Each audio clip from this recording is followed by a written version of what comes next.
This is Reverend Dr. William Lewis Rocky Brown III.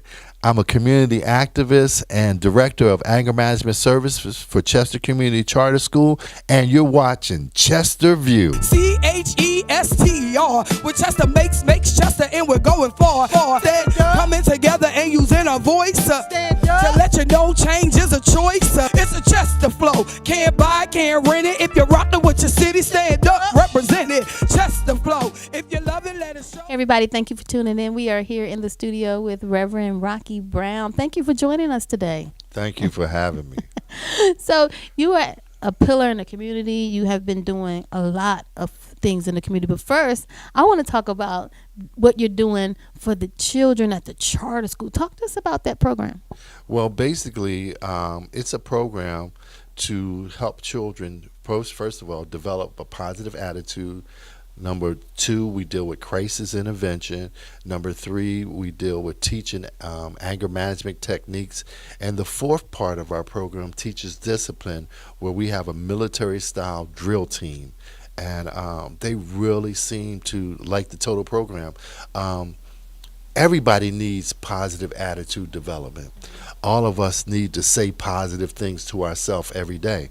And so we're teaching 3rd, 4th, and 5th graders to live that way. The basic theme is the only difference between a good day and a bad day is what? And they say your attitude. You can have a good day with a bad attitude, you can have a bad day with a good attitude. Your attitude determines your altitude. Therefore, nobody likes you when you have a what? And they say dirty, stinking attitude.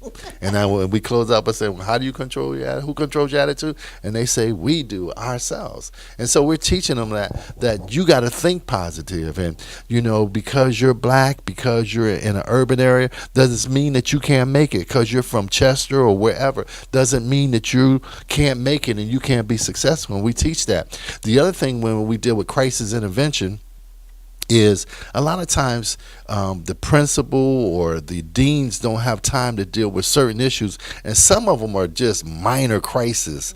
Give an example, because she called me a name or she talked about my mama. And so we intervene, me and my staff intervene in that type of thing, because that can become very disruptive in the classroom or in any situation in the class, because a lot of times in these situations, these children out over something like that, they want to fight. And so you're not letting it go. Right. And so we teach them to ignore those type of things, especially when we do the crisis. But we get deeper into it when we do the drill team, because part of being a part of the drill team, which they're called Maya Special Elite, they have to take a test, and it's a 2-part test. And it's all based centered around emotions. They have to stand at attention in front of the whole members of the drill team. Each individual goes through this, and they have to stand at attention, and they can't get mad. And myself and the drill instructor, call them names. And then the second part of the test is we call them mama names. And they can't get mad. And then after they've all have taken the test, we sit down and we talk about feelings. And we talk about, how you control those feelings when we was talking about your mother? But you realize, too, it wasn't true. And even if it was true, you still love her. Sometimes they'll say, my mom is fat. And I'll say, well, look, my mom fat, but I still love her, and my mom is fat, and I still love her. All right? That don't make me love her no less. I said, but a lot of times they'll say stuff about your mom that's not true. And I say, but then you want to fight, but ain't that the same woman you roll your eyes and suck your teeth at, but you love her so much? Now you fighting. Now she got to come to school all embarrassed because you was fighting. So we teach them that to learn how to control your emotions. And if you can control your emotions and your anger, then you won't get in trouble in the classroom. They won't send you down to office, and you won't get suspended. So that's some of the strongest aspects we teach them, anger management techniques within that. They seem to like it. It's very interactive. And the part that really gets me is we do a part within the classroom when we're teaching called good news, bad news. Give me that news. And I want to know what's going on in your neighborhood. I might start it off by saying, how many of you over the weekend heard gunshots? Or your mom said, get down, get away from the window. When we think about shootings in the community, we think about, first thing adults say, was anybody shot? And if the answer is no, then we brush it off that everything was fine. But we don't realize that 5 or 10 minute period, or maybe less than that, that was a traumatic situation for a family, for children. Can you imagine you're outside playing and your mom's hollering out the window, get down, get away from the window, or get in here? That's trauma for them. So we find out, after I was doing my research, I found out that a lot of children growing up in urban areas where there's a lot of violence are dealing with post-traumatic stress disorder that has created what they call intermittent explosive disorder. They just get mad at the drop of a hat. They're not mad per se as for no reason at all. Just the trauma that they're dealing with has created so much anger in them. So you're dealing with the violence, you're dealing with fathers being not around, or going in and out of jail, and just some of the discussions that we have with them. It's heartbreaking. They had to do a questionnaire, a 30-point questionnaire. It started off with, I get angry when. The 30th question that I added in there was, I get angry when I hear gunshots. There were 2 third-grade little girls call themselves impressing me, and it broke my heart. They said to me, Dr. Brown, I don't get mad at that no more. And that broke my heart. They didn't realize that what they were saying was, I'm used to that. And I'm saying to them, no, you can't get used to that. You have to stay mad at that. But you have to take your anger and turn it into a creative process or protest where you do something to try to change it. But I don't want you to get used to that. I want you to stay angry with that. Wow. That's a great, because as you said, the kids are being traumatized by their environments. And then they're bringing that to school, right, and they're being labeled as bad kids or ones that act out, always in detention. But there is a solution to that. Now, the children that we teach, we don't have like special ed kids or children with certain diagnoses. We have every single child in 3rd grade, every single child in 4th grade, because they're all dealing with it just by growing up in urban areas, you know. Yeah.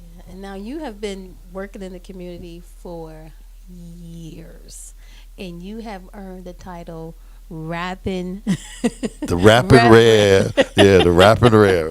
My name back then was really the Rapping Rare Rock Be Good Like You Know You Should. Talk to us about that initiative, because that name really stuck because people remember you as the Rapping Reverend. Talk to us about that time. Well, I wanted to do something different, and I kept picking up this theme that Jesse Jackson would have. I am somebody. In fact, I teach the kids that they have a pledge, the Maya pledge, and the first line is, I am somebody. I am valuable. My life matters. And I wanted to reach young people. So at the time, this was back in 1985, 33 years ago. I was putting together, I had a group organization called Chester Black Expo, and we used to put together festivals. And some young people came to me and said, they wanted me to put together this rap show. Rap was somewhat new then, and they said that this particular person had access to these rappers in New York, and I was able to put together this concert. It was the headliner was LL Cool J, and it was Cool C and 3D and Yvette Money that was on the show. And I brought them there, and it only cost me $750 to bring these rappers in from New York. They had just done this movie. I can't think of the name of it right now, but it was a movie just came out. It was a rap movie, and they were all in, and they came down. And I had all these young people in the auditorium was packed, and I went to L and I said, before you go out, I want to go out and try something. And he gave me some pointers on rap, and it basically was a poem, put the music. And I went out and did this poem entitled Just Be the Best, but I did it to music like I was rapping it. And I got a standing ovation. So from that point on, the Rapping Red was born. And I created assemblies around it. And back then, I had a song out called "School is Illin' and Drugs is Chillin'." You know, I mean, you know, school is chillin', but drugs are illin'. Yeah, let me flip that. Right. So, in fact, there was a kid who used to say it to me, flip it the other way. And because I used to say down with dope, up with hope, and he would say down with hope and up with dope. I ain't thinking about Rocky Brown. And about 10 years later, I was a drug and alcohol counselor, and he was in my group. Wow. And I would say, "Oh, you ain't thinking about Rocky Brown. You're thinking about me now." Yeah. Tables have turned. Yeah. Well, what we're gonna do, we're gonna take a break, and then we're gonna come back and just talk about community. Okay? Okay. Stay tuned. We'll be right back. All right.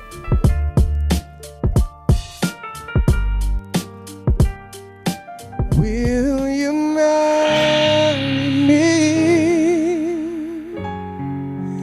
Will you marry? What's going on, family? It's your boy Jeff Morrell. I am here with my man Nathan Jacobs. He has an incredible project called Look Forward. I had an amazing opportunity to work on 2 songs on this record. One called Perfect Love, and the other one called Show Me Your Face. You'll love it. Go to all platforms to pick it up: iTunes, Spotify, Rhapsody, anywhere you can find music, YouTube, it's there. You need this project in your life. I feel like y'all will be calling me to do your wedding for Perfect Love. Let's go. I'm available for bookings. We are available for bookings. Let's go.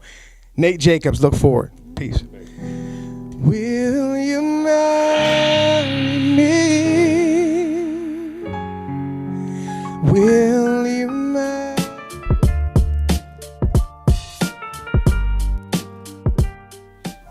Welcome back. Now we have Reverend Rocky Brown in the house. Now, because he was known for rapping, they actually had a challenge called the Chester Flow. Shakonda and Rebecca, they were doing it. And then they said, you know what? Who would be a good addition to this challenge? And none other than Reverend Rocky Brown, rapping Rev. They said, come on, you gotta throw some bars out there. So we actually want to go ahead and let you throw your bars out there for everybody in the house to hear. Okay. This is something that I started basically 35 years ago, or 33, somewhat like that, back in 85.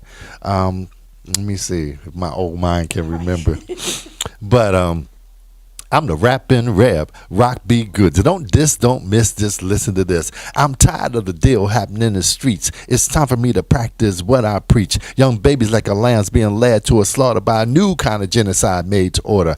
A time to reap, a time to sell, a time to say yes, and a time for no. But first you have to know the how, when, and why. Bust a wrong move and you just might die. It's diabolical, was being masterminded. But those that sell the drugs to keep the children blinded. But you know, and I know the real deal. You know, and I know it's time to chill. Everybody say down with dope, up with hope. I said down with dope, up with hope.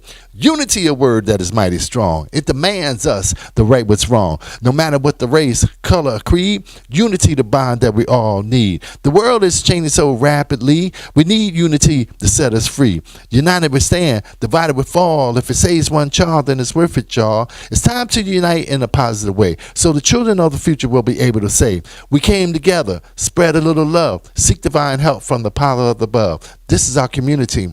Our community, can't you see, folks, it's time for unity. Woohoo! Thank you for bringing the bars into the studio. Yeah. In fact, every now and then I'll tell my little third graders, like last year, I remember, I'll never forget this. Asked them in the class, anybody here can rap? And they all pointed to this one kid. And I said, oh, you think you could beat me? And he said, yeah, I could beat you. And he tried. He did his little bars. He had like maybe 8 bars. I came back. I went to 16 to 32. The kids was like, ooh, he crushed you. Yeah, so that was fun. I'm sure it's like, okay, all right. So not only are you a rapper, but you're also an author. Talk to us about your book. Yeah, well, not only I have a blog that I do every day on my website, yourspiritualmotivation.com.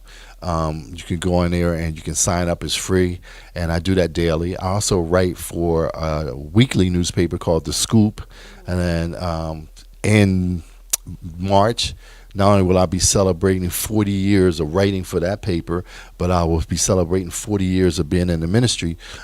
And then I write a monthly article in a newspaper locally called Chester Matters. And I published last year my first publication. It's called 800 Sayings by Old Folks Who Raised Us. And it's basically a compilation of 800 sayings that your mama and your grandmama used to say. And they would say stuff like, Mama, you need to write that down. Well, Mama never did. And I did. Stuff like, I'm going to knock the black off of you. I'm going to knock you in the middle. Next week, you're going to be looking both ways for Sunday. You got McDonald's money? Right. You know, stuff like that. I got eyes in the back of my head. Yeah, that is definitely a good one. Yeah. Like, how she see me? Eyes in the back of my head. Yeah, so it's a fun book. It's available through me. It's also available through my website. It's available on Amazon. And all you have to do is Google. In fact, there was a person here earlier who was talking about, didn't want to put their number out. Oh, you just Google my name, my phone number comes up, my address comes up. So if you're interested in the book, just Google, it'll come up. But it's been great publishing that book and just hearing people coming back to me saying, you know, I have friends who bought the book and their mother took it from them or their grandmother took it. And it's a nice book to bring out like during Thanksgiving or Christmas because it creates generational discussion. You know, stuff like the pot calling the kettle black. Yeah. You know, apple don't fall too far from the tree. You know, it's so all those kind of things that, you know, were our grandparents and great grandparents talked about, and a lot of them in there this new generation doesn't know. That's true. You know, and then we got some new ones in there like ain't nothing going on but the rent.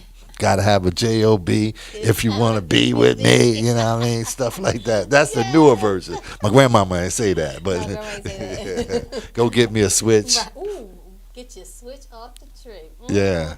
Get your own. And I've asked some young people about that. They don't even know what that was about. Switch is what? So that creates discussion. That's something you do with your hips. Like, no, that's not what switch Yeah. was for. And then, Where your hips and when go. you get deep into it, you realize that a lot of the punishment that we got was offspring from the punishment that our ancestors got as slaves. The whippings and the Yeah. beatings. Yeah. It was kind of passed down a little bit. Yeah. But, I mean, we don't have to go to the extreme, but I think that's some of the problems with these young people now. They need a little whipping. Lay on hands, something, Yeah. you know, from time to time they need their legs. But even in the word, spare the rod, spoil the child. Right. Discipline is necessary because that's how you teach.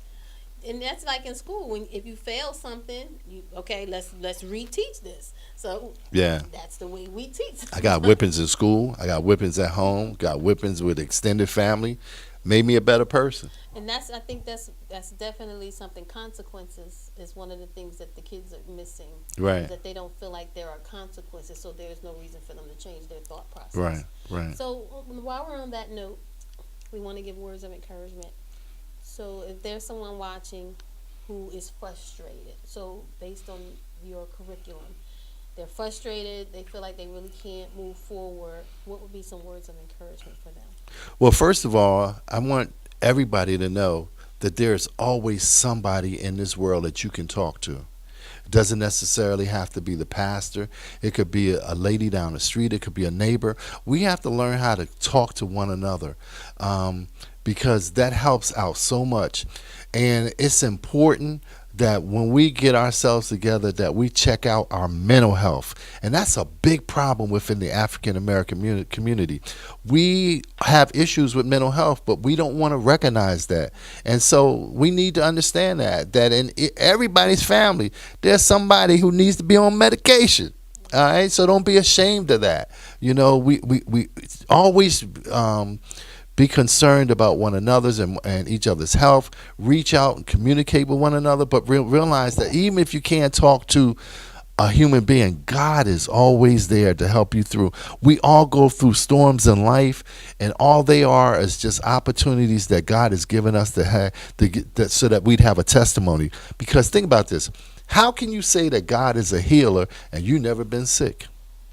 How can you say he makes a way out of no way if you've never been in a situation where your back is up against the wall? And so we've all have gone through trials and tribulations. There's always hope. You can always lean on God. I'm a person that you can reach out to and talk to. And if I don't have the answers, I'm willing to help people and guide them towards that. We all need to get involved in our communities. And let me say this. And I often say this, we often march and demonstrate and we get upset when there's a shooting, when somebody outside of our community or somebody who is not of our race shoots us. We need to get that same anger and frustration when we're doing it to one another. And I say to you, the biggest challenge to stopping the violence in the community is not the government. It's the home. It's mama and daddy. You need to know what's going on in your house.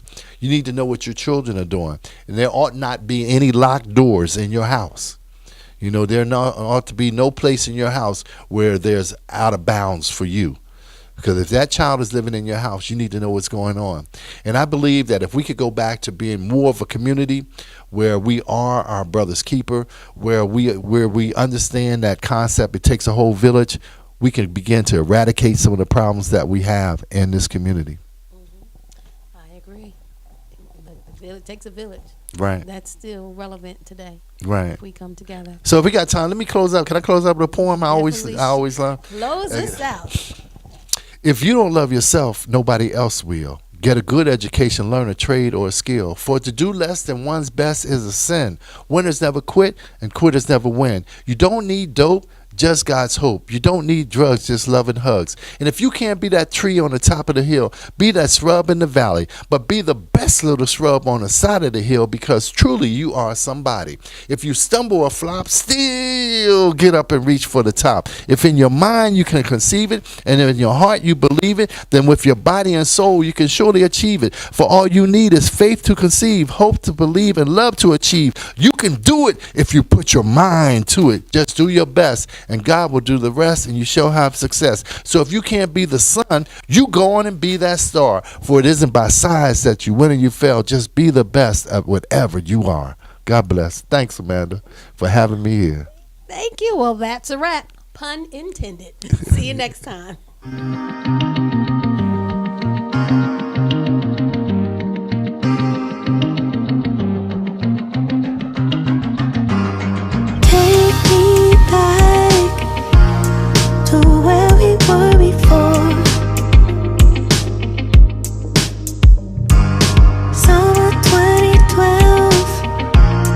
The best I ever known.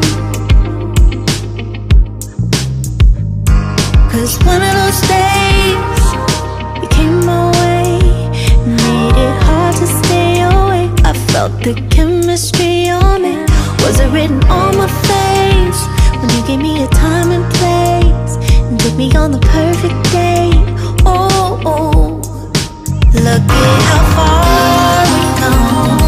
Far we've come, how far we've come, far we've come, and how far we've come, far we've come, how far we've come, far we've come.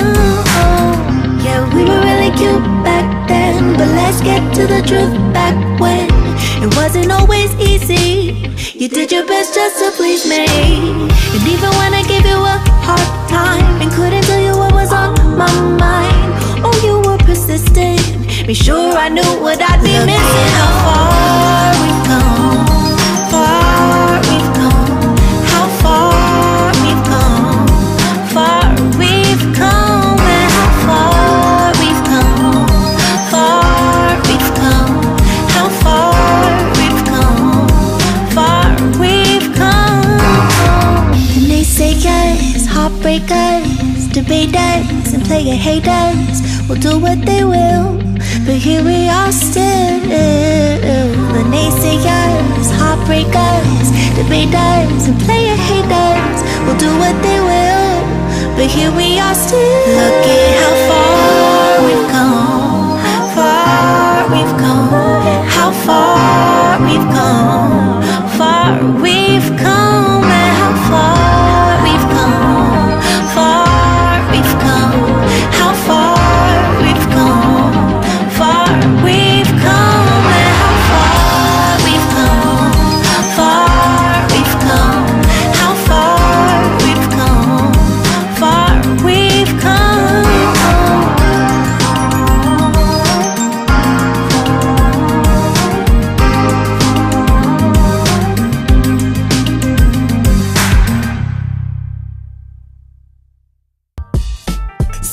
Chester. With Chester makes Chester, and we're going far. Instead, coming together and using our voice to let you know change is a choice. It's a Chester flow. Can't buy, can't rent it. If you're rocking with your city, stand up. Represent.